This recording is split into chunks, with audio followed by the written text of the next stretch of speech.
Hi and welcome back. And we're actually in rocket propulsion elements still. Probably another two videos. And so this one's actually going to be just a kind of a quick video on electric propulsion.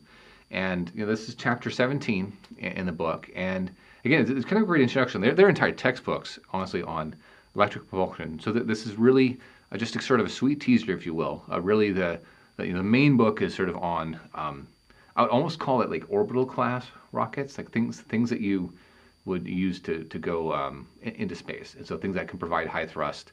And so I actually appreciate sort of the one chapter on this to kind of just be complete.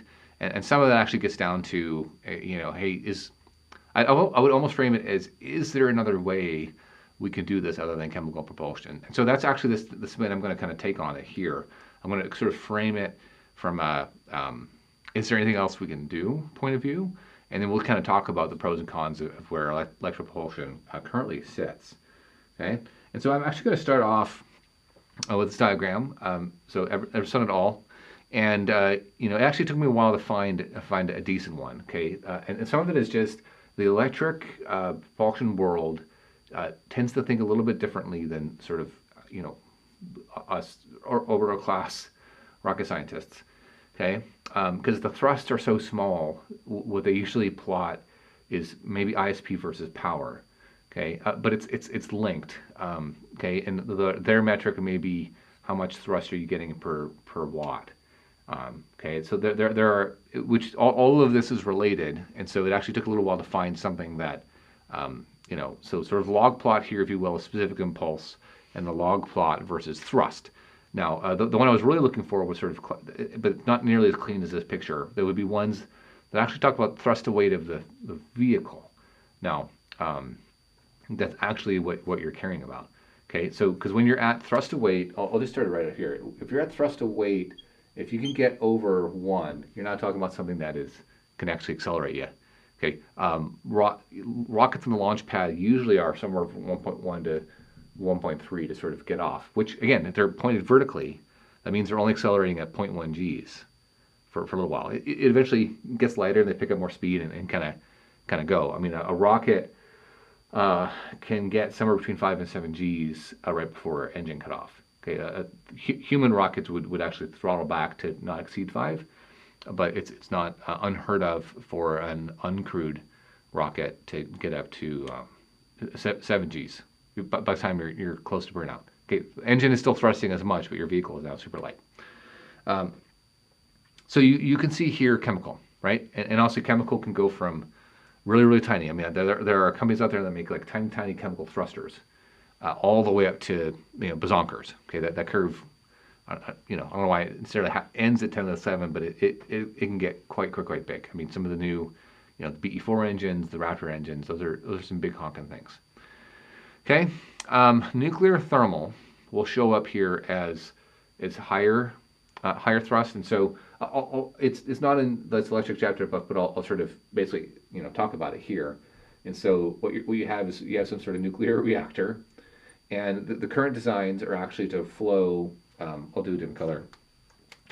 What you're basically doing is warming up some sort of propellant, and I'm trying to use the term generically, and then you feed it into a nozzle and out. Okay, and so if you heat up hydrogen, yes, you're going to have 1,000 second ISP, but hydrogen is really not dense, and so again at the system level, it just doesn't work. And so then you switch to helium, which is higher molecular mass, but doesn't pack that much better than hydrogen. And some people are looking at ammonia. But now that's way higher molecular mass. Anyways, there's nothing here. That's why we haven't flown it. Well, a couple of reasons why we haven't flown it. We actually did work on Nerva. I showed that picture earlier on. Why have we not put something like this in space is because, one, it's just challenging to launch nuclear systems. And we do it all the time. Radioisotope generators, don't get me wrong. And DARPA is working towards that, the DRACO program, although actually this morning I just saw a news article saying it's suspended or launch is delayed indefinitely, which I don't know what that means. The program is about to get cut, or if that just means, boy, they run into some issues and they don't even want to to try to make the current date or estimate when the next real date is going to be. So nuclear is going to have its challenges. I'm thinking about coming back and doing a nuclear, it's a good nuclear engineering book that I like. I think I may come back and do that almost from my view of propulsion. Okay. What's not on here is nuclear electric. I'll say that for another time. That's where you have a nuclear reactor basically just making power, and then you drive one of these systems. So it's basically contained we're here in this chapter. You're then driving either electrostatic or electrothermal or electromagnetic. So those are your three categories, okay? So we'll just start here. So those are your three categories are electrical static, okay, electrical thermal, and electrical magnetic. Okay? And honestly, the easiest one to think of, what's the most natural thing from where we've been, is actually the thermal one.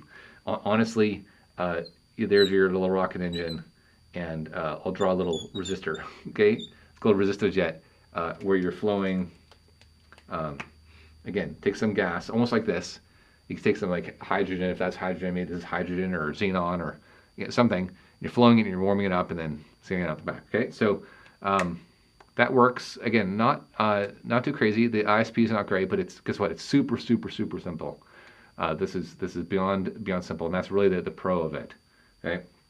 In fact, I'm going to now switch over to a nice picture of all these.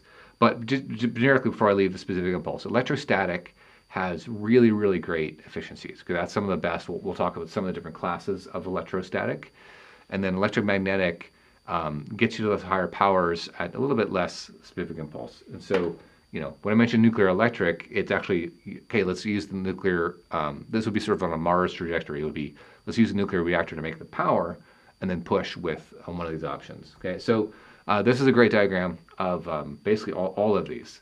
And so we'll kind of talk through it. That's why I drew the simple one on here, the resistor jet. Okay, so you see here the hydrogen, ammonia.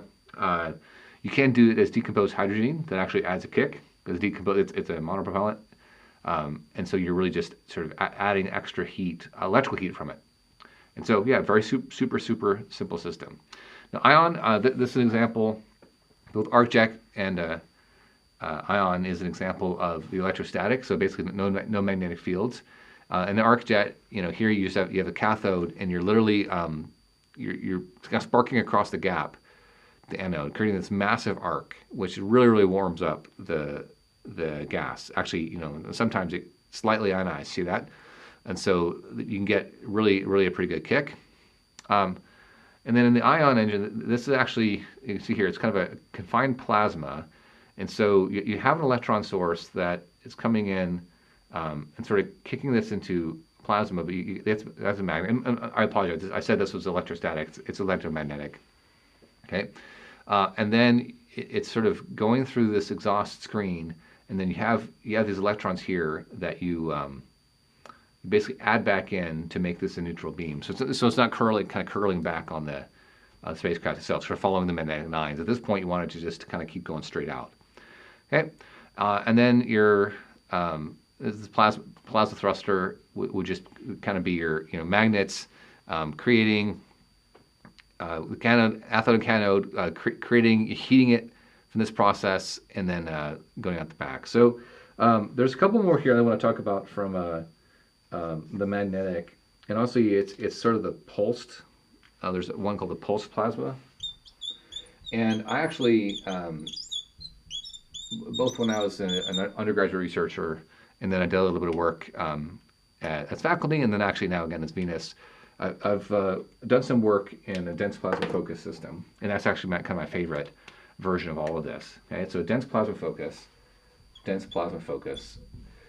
What you're actually doing is, here's sort of central anode, and then you have a cathode like this, and looking on, this can either be like coaxial, or literally this could be sort of central here with just a couple spikes around it. Either way, we actually did a couple of these different versions. And what you're doing, this is sort of the back of your system.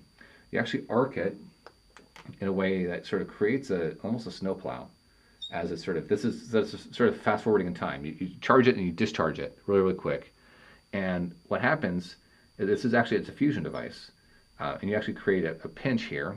And then this pinch, if you started with, like when I was on undergrad, I think we were doing DD, maybe even DT reactions, but we created a ton of neutrons per shot. So this is, there are a couple, lots of different fusion companies out there right now. I forget the one off the top of my head, I should have written it down, that is doing some sort of pulsed one. I think it's called Fuse, I think up in Canada. I think that's the one. Hopefully I got that right. But this was a fun kind of pulsed one as well, dense plus focus. But certainly what was always, I thought about this was fun, is you get the potential of creating neutrons, but ultimately this basically is already, you know, a kind of a pulsar magnetic thruster, and you're just sort of trying to augment it with fusion. So I always found this really, really interesting. And then of course the work that I did recently with David Stack up at A&M, we were actually looking at this, not from a fusion point of view, but just from a sort of high altitude electric propulsion system. Just being like, hey, if there's a reactor comes along that is lightweight enough, could you actually have a thing that can sort of maintain flight at high altitudes? It was a super interesting paper, so I encourage you guys to go read it. Okay, so you know, it's really kind of a quick chapter, so it's a good introduction. Like I said, there are entire books, entire fields really get into electric propulsion.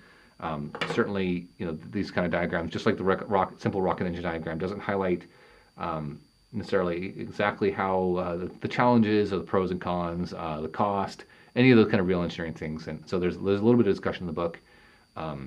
Dig in, and then otherwise we've got one more chapter here, so one more video, and then we'll sort of be done with this phenomenal book. So again, dear readers, please dig in. This is I'm just hitting the wave tops. Ask any questions below. I'll answer them if I can, and otherwise like and subscribe. We'll see you on the next video.